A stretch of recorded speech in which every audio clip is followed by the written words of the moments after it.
Welcome back. We've been talking about how out of control rent prices are. The latest numbers from Zillow show they grew nearly 17% year over year in March. That is down slightly, but still at a record high. Jesse Cohen looks into how the idea of rent control is gaining momentum and why it may not work everywhere. Overpriced, limited supply, increased demand.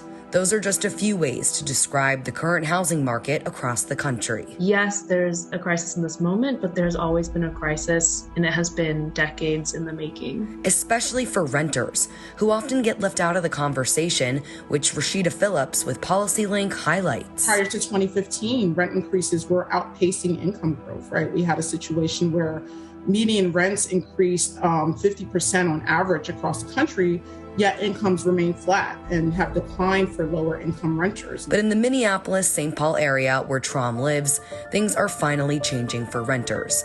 They are part of a push in many cities to implement what's been common in a few of the country's biggest cities for years, rent control. Her group refers to it as rent stabilization. We now have a very strong rent stabilization policy. It comes into effect on May 1st, and I think it's our goal in St. Paul to share how we won with other cities, because it's something that needs to exist across the country. Rent control is when a city or state implements legislation that limits how much a landlord can charge and, in most cases, what percentage the rent can be raised each year.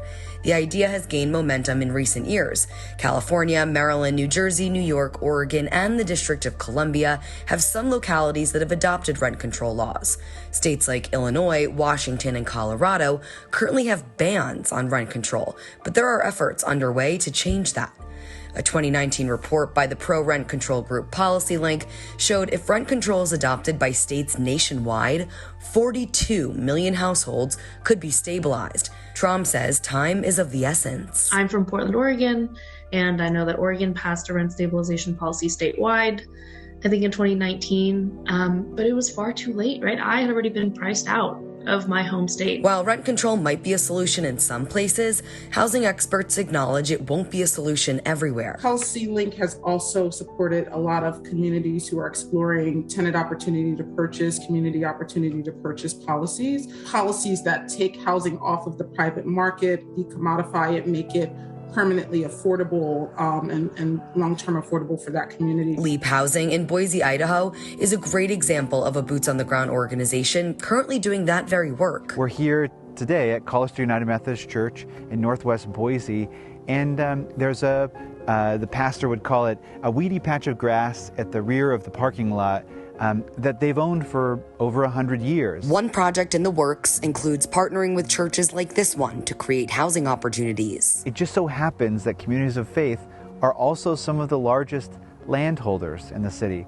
And not just land, but some of the largest excess landholders. Here, a third-party group is building affordable homes on the church's empty land, and we'll be able to keep the mortgage price lower for all future owners. We believe that home ownership is the crown jewel of poverty alleviation.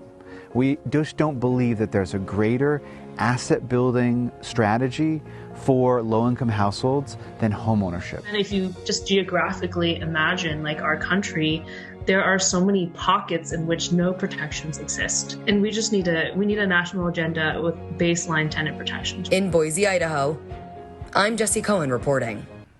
Here in Colorado, rent control has been banned since 1981, and in recent years, state lawmakers have actually considered a bill that would lift the rent control ban. Continuing our Consumer Watch.